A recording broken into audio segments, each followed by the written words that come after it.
Drive le Mag. Votre smartphone utile en voiture? Si, il y a bien sûr le GPS, des applis pour appeler les secours, les premiers gestes à faire. Mais si vous avez un accident matériel, le constat papier est en train de faire sa révolution. Un constat à l'amiable version 2.0 que je vous propose de découvrir. Alors l'application e-constat, elle a un double enjeu. Elle a celui d'abord de répondre à un usage de plus en plus fréquent que font les Français de leur smartphone. Nous avons estimé que le fait de pouvoir déclarer un sinistre matériel à son assureur à travers son smartphone était quelque chose qui était sans doute très utile.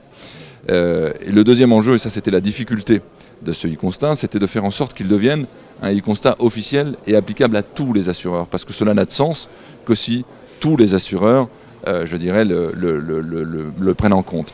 Et donc ça c'était un travail assez long d'abord de concertation entre tous les assureurs, mais aussi un travail technique. Le e-constat ne se substitue pas à la version papier, elle est complémentaire. On sait qu'il y a des gens qui sont attachés, qui le resteront à la version papier. De plus, il faut savoir aussi que pour que ce e-constat puisse être rempli, il faut qu'il y ait suffisamment de réseau. Donc il sera quand même indispensable d'avoir sa version papier dans la boîte à gants. Mais on sait qu'il y a une frange de population qui va sans doute utiliser de manière beaucoup plus fréquente son e-constat lorsqu'il aura un accident matériel. Elles permettent de manière très intuitive, de remplir toutes les étapes de remplissage d'un e-constat. Le test que l'on a fait, c'est que même pour des non-habitués à des smartphones, on s'aperçoit que cela prend moins de temps de remplir son e-constat par smartphone que par papier. Ce que l'on conseille quand même aux gens, c'est de le charger avant l'accident. Ça a été le point où nous avons le plus testé des groupes de consommateurs. C'est-à-dire que nous avons eu des panels de gens, pour certains qui sont très habitués à utiliser leur smartphone, d'autres qui le sont beaucoup moins. Et nous avons beaucoup travaillé sur cette phase-là, parce que nous sommes aperçus que c'est effectivement là que l'assuré pense, à juste titre d'ailleurs, que tout se joue. Il faut qu'on explique bien les choses.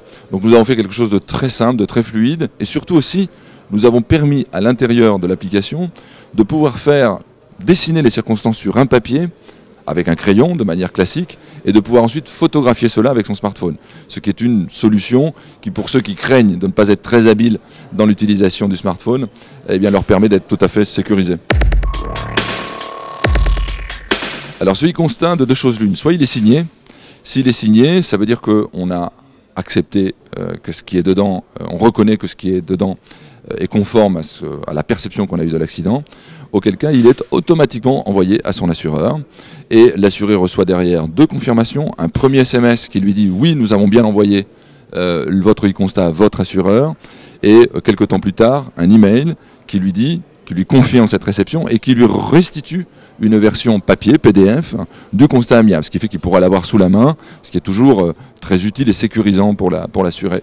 Si jamais il n'a pas signé le e-constat, alors ce e-constat lui sera simplement envoyé sur sa boîte email. Ça veut dire qu'il n'a pas reconnu que ce qui est inscrit dedans, puisque vous savez qu'il doit être contradictoire, correspond à ce qu'il considère être la réalité de l'accident, et auquel cas il fera ensuite ce qu'il veut de ce e-constat. Il fera lui-même sa déclaration en assureur, il pourra envoyer le e-constat avec des commentaires supplémentaires, mais il ne sera plus contradictoire, on aura deux versions de l'accident.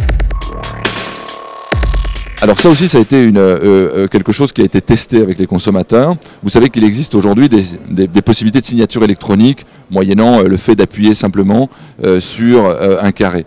On s'est aperçu que cela ne satisfaisait pas beaucoup les utilisateurs et qu'ils souhaitaient avoir une vraie signature à la main. Et donc nous avons opté pour cette solution-là, c'est-à-dire qu'avec son ongle, on signe directement sur l'écran et cela permet de valider la signature et cela, on s'en est aperçu, sécurise beaucoup plus le consommateur sur la réalité de sa signature.